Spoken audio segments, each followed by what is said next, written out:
Hello student, टीके study classes के YouTube channel में सभी प्यारे विद्यार्थियों का बहुत बहुत स्वागत है। देखिए स्टूडेंट, आज हम बात करने वाले हैं भारत में जो कृषि है उसकी हम चर्चा करेंगे, क्योंकि इससे पहले वाला जो वीडियो था उसमें हमने भू संसाधन यानी कि जो लैंड रिसोर्सेज के बारे में हमने चर्चा की है। उसके बारे में हमने उसके जो प्रकार हैं और उपयोगिता के आधार पर उसका जो प्रकार है उसको हम डिटेल से पढ़ा है। आज हम भारत में जो एग्रीकल्चर है, ठीक है, यानी कि भारत में जो कृषि है उसको हम कवर करेंगे। दोस्तों, आज हम जो खाद्यान्न फसल है उसके बारे में चर्चा करेंगे। फिर अगला जो वीडियो रहेगा जो रेशेदार फसल है, जो व्यापारिक फसल, उन सभी के बारे में डिटेल से हम अध्ययन करने वाले हैं। तो स्टूडेंट मेरे साथ बिल्कुल जुड़े रहिएगा और अपना जो टीके स्टडी क्लासेस चैनल है उसको लगातार शेयर सब्सक्राइब भी करते रहिएगा।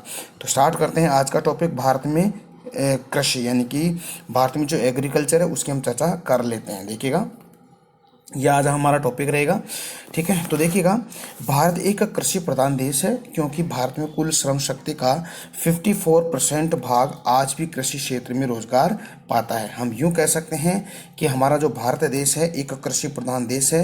कृषि प्रधान देश क्यों है? क्योंकि हमारे भारत में जो कुल श्रम है, ठीक है, कुल श्रम का 54% लोगों को आज भी रोजगार प्राप्त है। कहने का मतलब ये हुआ कि 100 में से 54% लोगों को रोजगार जो मिलता है, जो हमारी एग्रीकल्चर यानी कि कृषि से ही उनको प्राप्त होता है, ठीक है। तो ये याद रखिएगा, बहुत इंपॉर्टेंट बात है। इससे अगली बात है कि भारत में जो कुल 15 कृषि जलवायु प्रदेश पाए जाते हैं, यानी कि भारत में जो 15 कृषि जलवायु प्रदेश पाए जाते हैं, ये सबसे इम्पोर्टेंट टॉपिक है, बात है दोस्तों। इसको आप याद रखिएगा कि भारत में कितने जलवायुविक प्रदेश पाए जाते हैं। तो आपको बताना है 15, यानी कि 15 जलवायु के कृषि प्रदेश पाए जाते हैं, क्योंकि हर पौधा अपनी विशिष्ट जलवायु में ही वृद्धि करता है। तो ऐसे आपको पता है कि जो क्लाइमेट है, क्लाइमेट के अकॉर्डिंग ही जो पौधा है वो ग्रोथ करता है। तो ऐसे हम कह सकते हैं कि हर पौधा है वो अपनी विशिष्ट जलवायु के अंदर ही वो वृद्धि करता है, ग्रोथ करता है। इसलिए भारत में कुल 15 कृषि जलवायु प्रदेश पाए जाते हैं। इसलिए भारत में 15 जलवायु प्रदेश पाए जाते हैं, क्योंकि हर पौधे के लिए एक अलग क्लाइमेट होता है। तो ऐसे क्लाइमेट हमारे भारत में 15 क्लाइमेट है कृषि के योग्य, ठीक है, कृषि की उपयोगिता के आधार पर। तो ऐसे हमारे 15 जो जलवायु प्रदेश हैं, ठीक है। देखिएगा, एग्जाम्पल की तौर हम देखें तो आपको पता है कि जो धान यानी कि जो चावल है, चावल एक उष्णकटिबंधीय पौधा है, ठीक है। तो हम कह सकते हैं एक उष्णकटिबंधीय पौधा है, यानी कि 15 में से एक जलवायु प्रदेश कौन सा आ गया? उष्णकटिबंधीय पौधा। कहने का मतलब ये हुआ कि भारत में जो पौधा है चावल का, वो उष्णकटिबंधीय जो जलवायु जो प्रदेश होते हैं वहाँ पर ही ये पनपता है, इसकी ग्रोथ होती है और अच्छा प्रोडक्शन देता है। ऐसे हम कह सकते हैं जो गेहूँ है, गेहूँ के अंदर भी ये जो कैसी जलवायु का पौधा है? शीतोष्ण कटिबंधीय जलवायु का पौधा है। तो यहाँ पर शीत और उष्ण दोनों प्रकार की जलवायु के अंदर ये गेहूं का जो पौधा वो ग्रोथ करता है और अच्छा प्रोडक्शन देता है, ठीक है। तो ऐसे कुल मिलाकर हमारे भारत में 15 जो कृषि जलवायु प्रदेश पाए जाते हैं, ठीक है। देखते हैं आगे। देखिएगा, जो आपको पता है कि ये हमारी जो पृथ्वी है, और पृथ्वी के जो बीचों बीच में 0 डिग्री, जिसको हम विषुवत रेखा कह सकते हैं, विषुवत रेखा कहते हैं।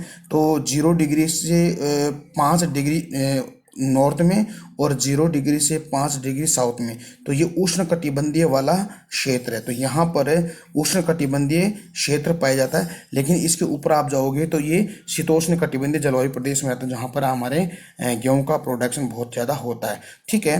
तो उष्णकटिबंधीय जो पौधा है यहाँ पर आपको पता है, क्योंकि इस उष्णकटिबंधीय जो क्षेत्र होता है यहाँ पर बहुत ज़्यादा गर्मी पड़ती है, यानी कि गर्म क्षेत्र है। तो यहाँ पर जो बारिश बहुत ज़्यादा होती है, तो इस क्षेत्र के अंदर हमारे जो धान का पौधा यानी कि चावल का प्रोडक्शन ज़्यादा हो जाता है। तो ऐसे हम कह सकते हैं, ठीक है।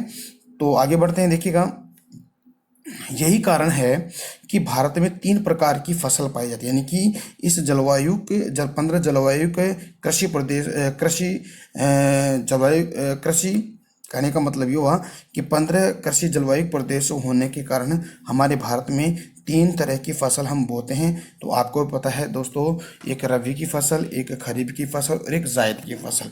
अब यहाँ से हम देख लेते हैं कि जो खरीफ की फसल है, खरीफ की फसल कब से लेकर कब तक, यानी कब उसको बोया जाता है और कब उसको काटा जाता है और इसमें कौन कौन सी फसलें आती है। देखिएगा, जो खरीफ की जो फसल होती है वो मानसून काल की फसल है, यानी कि जब भारत में मानसून आता है, 1 जून को भारत में मानसून आता है, ठीक है।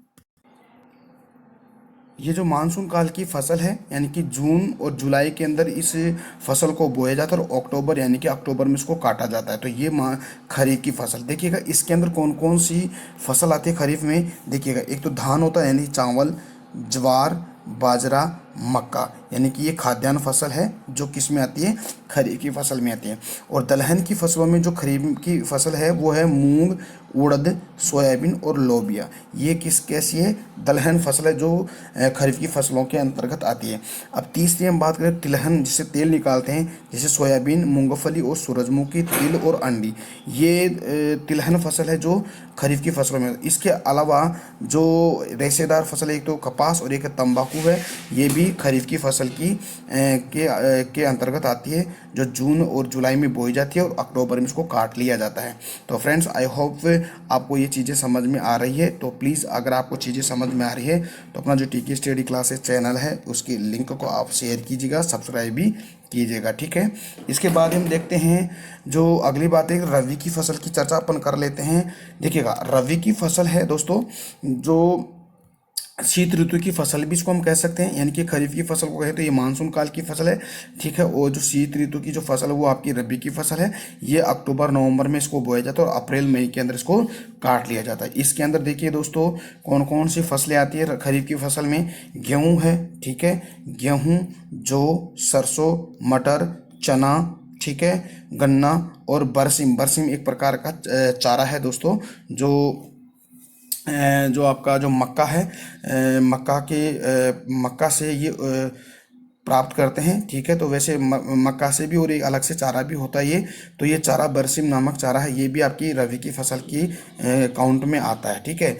तो शीत ऋतु की फसल, रबी की फसल, अक्टूबर नवंबर में इसको बोया जाता है और अप्रैल मई में के अंदर इसको काटा जाता है। जो गेहूँ, जो सरसों, मटर, चना, गन्ना, बरसिम यानी कि चारा, ये इसके अंतर्गत आती है। तीसरी जो फसल है वो हम देखते हैं खरीफ की फसल की हम चर्चा अगर करें तो देखिएगा, खरीफ की फसल कब बोई जाती है। एक तो आपकी जो रबी की फसल और जो खरीफ की फसल, दोनों के मध्य जो एक बीच का जो समय होता है, हम ये कह सकते हैं कि बीच का समय होता है जिसके अंतर्गत से जायद की फसल हम बोते हैं। यानी कि जो बीच का मौसम, ग्रीष्म ऋतु की ये फसल है, कौन सी, जायद की।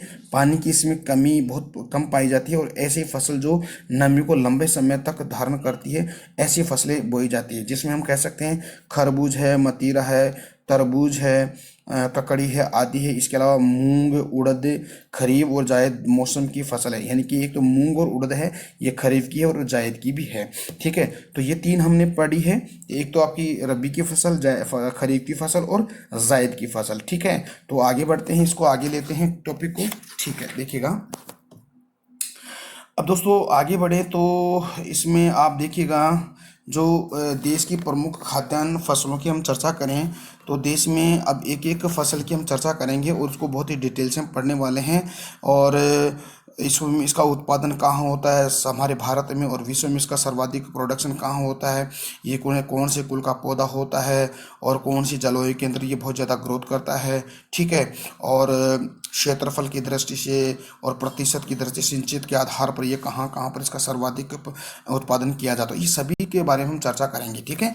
तो अगला जो हमारा टॉपिक है वो है देश की प्रमुख खाद्यान्न फसलें, जिसमें सबसे पहले हम चावल की बात करते हैं, धान की बात करते हैं। देखिएगा, चावल या धान एक ही बात है दोस्तों, याद रखिएगा, धान, ठीक है। देखिएगा, इसके बारे में अगर बात करें तो सबसे पहले एक बात अपन कर लें तो फ्रेंड्स, इसको हम ये चावल है, ये ग्रेमिनी कुल का एक पौधा है, ठीक है, याद रखिएगा, ग्रेमिनी कुल का एक पौधा है।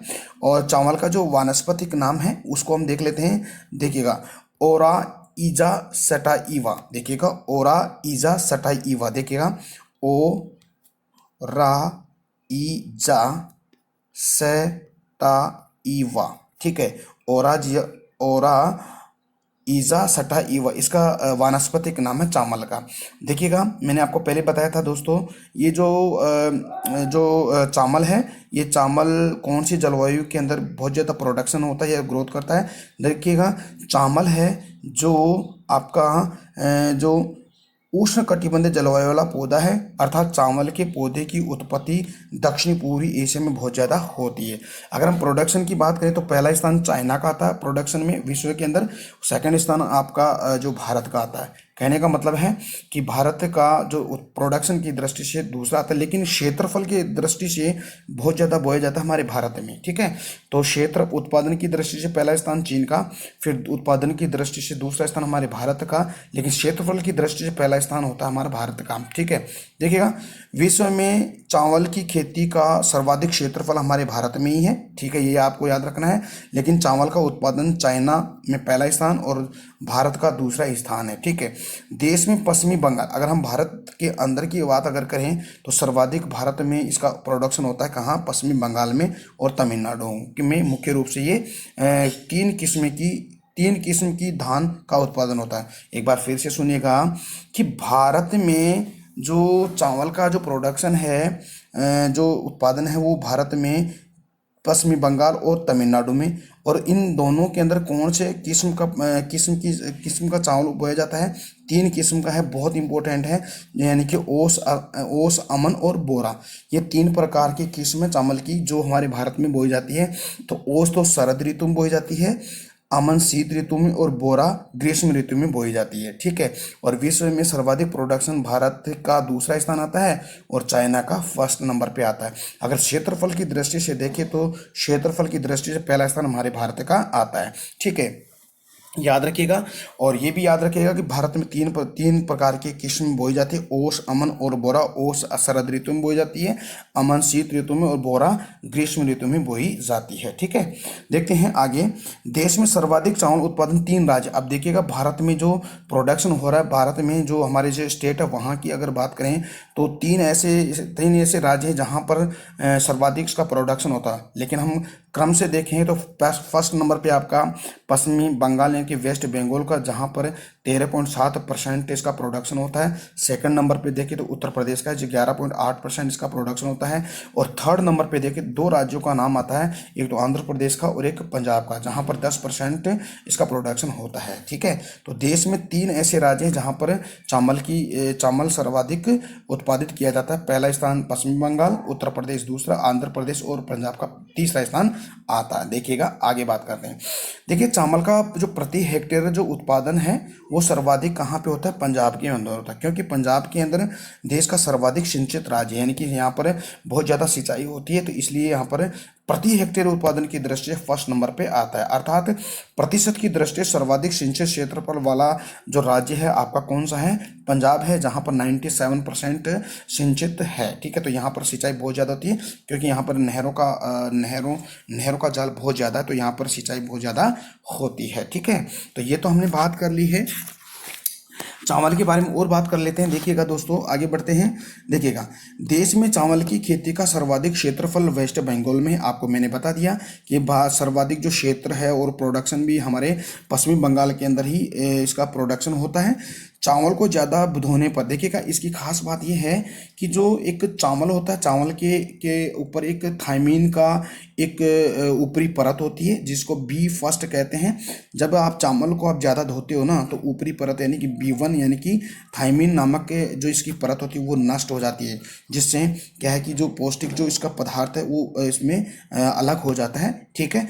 तो चावल को ज़्यादा धोना भी नहीं चाहिए, ठीक है। आगे बात करते हैं। देखिएगा, एक चावल की एक प्रजाति है, ठीक है, गोल्डन धान। देखिएगा, गोल्डन धान है, ये चावल की एक प्रजाति है जिसे हम विटामिन ए, ठीक है, विटामिन ए इसमें विटामिन ए बहुत ज़्यादा पाया जाता है, यानी कि गोल्डन धान की एक प्रजाति जिसमें विटामिन ए बहुत ज़्यादा पाया जाता है। तो इसको आप याद रखिए, गोल्डन धान जो एक प्रजाति है, एक आप किस्म मान लीजिएगा, ठीक है। एक B1 है थाइमिन, जो उसको धोने पर उसके जो B1 थाइमिन है वो उसका जो ऊपर वाली जो परत है वो हट जाती है। ठीक है। तो वो ये है, गोल्डन धान एक चावल की प्रजाति है, ठीक है, जिसमें विटामिन ए बहुत ज़्यादा पाया जाता है। देखिए कुछ इंपॉर्टेंट बातें हम देख लेते हैं कि भारत में सर्वाधिक फसल क्षेत्रफल धारक वाला राज्य, हम पूरे भारत की चर्चा अगर करें तो सर्वाधिक क्षेत्रफल वाला ऐसा राज्य जहाँ पर फसल ज़्यादा बोई जाती है, एक आपका उत्तर प्रदेश, एक हमारे राजस्थान का है, आपके राजस्थान का, ठीक है, सभी का है, मेरा तो क्या है, ओके सॉरी। देखिएगा सर्वाधिक सिंचित फसल क्रमशः सर्वाधिक सिंचित जो फसल है, बहुत ज़्यादा जो फसल जो जिसको पानी की आवश्यकता होती है, एक तो आपकी गन्ने की और एक गेहूं की। तो कहने का मतलब है कि सिंचित फसल यानी कि जब बहुत ज़्यादा फसलों को पानी की आवश्यकता पड़ती है, पानी उनको पिलाया जाता है या उनको सिंचाई की जाती है, तो वो हमारे भारत में गन्ना और गेहूं की। सर्वाधिक कृषि निर्यात क्रमशः यानी कि चावल और कपास और समुद्री उत्पाद का सर्वाधिक निर्यात किया जाए, एक्सपोर्ट इंपोर्ट होता है ना, तो एक्सपोर्ट किया जाता है और इंपोर्ट किया जाता है दालों का, यानी कि बाहर से हम खरीदते हैं दालों को, ठीक है। तो आई होप डियर स्टूडेंट ये चीज़ें समझ में आ रही है आपको, मैं उम्मीद करता हूँ कि आपको अच्छी बातें समझ में आ रही हैं। तो प्लीज़ आप ना इसके नोट्स बनाइएगा और अपने जो ग्रुप है, व्हाट्सएप ग्रुप है, उस पर इसके अपना वर्क करके वहाँ पर सेंड कीजिएगा, ठीक है, ताकि मैं आपकी ये जो नोट्स आप बना रहे हो उसको मैं बिल्कुल चेक कर सकूं, ठीक है। ये तो हो गया फर्स्ट नंबर, फर्स्ट खाद्यान्न आपकी चावल है, जो विश्व में सर्वाधिक का खाद्यान्न के रूप में लेते हैं और भारत में सर्वाधिक खाद्यान्न के रूप में लेते हैं। दूसरे नंबर की जो फसल है वो दोस्तों ये गेहूं है। तो गेहूं को हम एक बार फिर से इसको पढ़ते हैं बहुत ही बेहतरीन तरीके से, ठीक है। देखिएगा चावल और गेहूं दोनों कैसे हैं, ग्रेमिनी कुल के पौधे हैं और दोनों का उत्पादन भी आपको पता है कि फर्स्ट नंबर पर चीन का, दूसरे नंबर पर हमारे भारत का आता है। और भारत में दूसरा महत्वपूर्ण खाद्यान्न फसल है, यानी कि पहला स्थान खाद्यान्न फसल है जहाँ पर खाने के रूप में सबसे ज़्यादा चावल को लेते हैं, और दूसरा स्थान आपका किसका आता है, गेहूं का आता है। वैसे हम कहें तो पूरे विश्व की अगर हम चर्चा करें तो सारे पूरे विश्व में सबसे ज़्यादा चावल को खाने में यूज में लेते हैं, ठीक है। तो भारत में पहला स्थान चावल का और दूसरा स्थान किसका, आपका गेहूं का आता है, ठीक है। देखो सिंचाई की जरूरत क्यों की जाए सिंचाई की ज़रूरत क्यों की जाड़े में वर्षा कम होती है, यानी कि इसकी सिंचाई बहुत ज़्यादा की जाती है, किसकी, गेहूं की, क्योंकि जाड़े में क्या है वर्षा बहुत कम होती है, थोड़ी बहुत माहुट हो जाती है, जो आपका जो पछुआ पवन है उसके उससे थोड़ी बहुत माहुट होती है, लेकिन सिंचाई कम इसको वर्षा कम मिलती है, तो इसको सिंचाई की जरूरत बहुत ज़्यादा पड़ती है, किसको, गेहूं के पौधे को। देखिएगा प्रति हेक्टेयर उत्पादन, अगर हम प्रति हेक्टेयर उत्पादन की बात करें तो सर्वाधिक पंजाब के अंदर, लेकिन सर्वाधिक प्रोडक्शन उत्तर प्रदेश के अंदर जो 35% उत्पादन होता है। तो हम यूँ कह सकते हैं कि भारत में सर्वाधिक गेहूं का उत्पादन, पहला स्थान आपका उत्तर प्रदेश का, सेकंड नंबर पे आपका पंजाब का, और तीसरे नंबर पे आपके हरियाणा का आता है, ठीक है। तो ये याद रखिए, बहुत इंपॉर्टेंट है ये कि गेहूं के अंतर्गत सर्वाधिक क्षेत्रफल उत्तर प्रदेश का। वानस्पतिक नाम देखिए तो गेहूं का है ट्रिटिकम सटाइवा, देखिएगा ट्रिटिकम सटाइवा गेहूं का वानस्पतिक नाम है, तो ये याद रखिएगा। देखिएगा इसका जो विकास है, गेहूं का विकास का जो श्रेय है नॉर्मन बोरलॉग को जाता है, जो नार्वे मूल के अमेरिकी वैज्ञानिक थे, ठीक है। पहले ये नार्वे में उनका जन्म होता है, फिर वहाँ पर अपना कार्य क्षेत्र किसको बनाते हैं, अमेरिका को बनाते हैं, ठीक है। तो वैसे मूल देश से है, यानी कि उनका जन्म नार्वे में हुआ और अमेरिका में जाकर वो बसते हैं और वहाँ पर अपना कार्य केंद्र बनाते हैं, ठीक है। तो ये याद रखिएगा। तो विकास का केंद्र नॉर्मन बोरलॉग है, ठीक है, जो अमेरिका के निवासी हैं। उन्होंने गेहूं की इस प्रजाति का क्या किया, विकास किया, यानी कि मैक्सिको में किया था, ठीक है। तो आपको पता है मैक्सिको है, मैक्सिको खाड़ी है, वहाँ पर मैक्सिको जो आपका उत्तरी अमेरिका कॉन्टिनेंट है, वहाँ का एक देश है मैक्सिको। तो वहाँ पर इसने गेहूं की प्रजाति का क्या किया था, प्रोडक्शन यानी कि उसका विकास किया था, ओके, डेवलप किया इसको। गेहूं की प्रमुख किस्म जो भारत में पैदा है, अब अगर हम भारत में कहें कि भारत में कौन कौन सी किस्म की गेहूं की किस्म होती है, एक तो नर्म रोजा 64, ठीक है, याद रखिएगा, नर्म रोजा 64, सोनारा है आपका 36 और सोनारा 34, ठीक है। तो ये 3 प्रकार की किस्म है, जो है 64, 63 और 64 है, ठीक है। तो ये याद रखिएगा। जापानी प्रजाति है एक नोरिन 10, एक जापानी प्रजाति है हमारे भारत में इसका भी प्रोडक्शन दिया जाता है। जापानी प्रजाति है नोरिन 10 का, और एक USA United state of America है, उसकी भी एक प्रजाति है गैरिन्स है, ठीक है। तो ये याद रखिए, बहुत इंपॉर्टेंट है, ओके। बात करते हैं आगे। देखिएगा मेकोरानी गेहूं से सूजी एक किस्म है। मेकोरानी गेहूं से हम क्या बनाते हैं, सूजी बनाते हैं, जिसमें आपको पता है हलवा बनाते हैं ना, वो सूजी है। यानी कि मेकोरानी गेहूं से सूजी बनाई जाती है।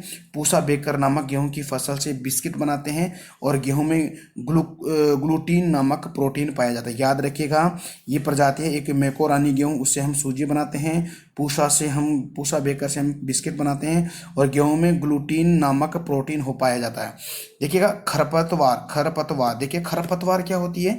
यानी कि जैसे आप कोई फसल ले रहे हो, फसल बोते हो, और फसल के अलावा जो भी जैसे अलग जो छोटे छोटे पौधे वगैरह उगाते हैं, उसको हम खरपतवार कहते हैं। ठीक है, तो खरपतवार मुख्यतः फसलों के साथ धूप, पानी और पोषक तत्वों के प्रतिस्पर्धा करते हैं, जिसकी खरपतवार नाशी का प्रयोग प्रोपेनिल आइसो आइसोप्रेट यूरान प्रोपेनिल आइसोप्रेट यूरान एक खरपतवार का नाम है। ठीक है, तो इसका प्रयोग किया जाता है। यानी खरपातनाशी एक इसकी दवा है, जिसको हम इसके माध्यम से इसको नष्ट कर सकते हैं। तीसरी फसल है मक्का। देखिएगा, मक्का बहुत इंपॉर्टेंट है, इसको याद रखिएगा। जो मक्का होती है, उसमें सर्वाधिक यानी कि हाइड्रो कार्बोहाइड्रेट सर्वाधिक इसमें पाया जाता है। इसमें 80% कार्बोहाइड्रेट पाया जाता है। इसमें स्टार्च की सर्वाधिक मात्रा भी पाई जाती है मक्का में। और इसका बायोडीजल उत्पादन में किया जाता है। यानी कि इससे जो मक्का है, मक्का का जो कार्बोहाइड्रेट इसमें 80% पाई जाती है। और इसमें स्टार्च की मात्रा सर्वाधिक पाई जाती है, जिससे हम बायोडीजल का उत्पादन करते हैं। मक्का के प्रोटीन को जेन कहते हैं। यानी कि मक्का का जो प्रोटीन होता है, उसको जेन कहते हैं। मक्का का एक पौधा होता है C4 पौधा होता है। सर्वाधिक उत्पादन हमारे केरल में होता है। ठीक है, जहाँ पर लाल मृदा पाई जाती है, वहाँ पर इसमें उसका उत्पादन होता है। और एक आंध्रा में, यानी कि आंध्र प्रदेश में सर्वाधिक पाया जाता है। मक्का एक उभयलिंगी श्रेणी का पौधा। देखिएगा, उभयलिंगी श्रेणी का एक पौधा क्यों है कि एक ही मक्का के पौधे पर नर और मादा दोनों पाए जाते हैं, इसीलिए इसको उभयलिंगी श्रेणी का पौधा भी हम कह सकते हैं। ठीक है, तो याद रखिएगा, उभयलिंगी श्रेणी का पौधा कौन सी फसल है, वो मक्का है। देखिएगा, मक्का खरीफ रबी जायद तीनों ऋतुओं की फसल है। यानी कि जो मक्का है, जो रबी की फसल में बोया जाता है, जायद की फसल में बोया जाता है, और रबी की, जायद की और खरीफ की फसल में भी बोया जाता है दोस्तों। तो याद रखिए, बहुत इंपॉर्टेंट बातें बता रहा हूँ दोस्तों, तो आप इसके लगातार नोट्स भी बनाते रहिएगा। आगे हम बात करें मोटे अनाजों की, हम चर्चा कर लेते हैं। तो मोटे अनाजों में 4 ऐसे अनाज हैं जो मोटे अनाजों की श्रेणी में आते हैं। एक तो ज्वार, बाजरा। ठीक है, ज्वार बाजरा। ठीक है, ज्वार बाजरा और एक मक्का। देखिएगा, ये जौ और ज्वार बाजरा और मक्का, ये 4 मोटे अनाजों की श्रेणी में आते हैं। ठीक है, आगे बढ़ते हैं। बाजरा में सर्वाधिक सूखा सहन करने की क्षमता होती है। यानी कि इसको पानी की आवश्यकता बहुत कम होती है। यानी कि ये बिल्कुल नमी युक्त क्षेत्र में नहीं पाया जाता।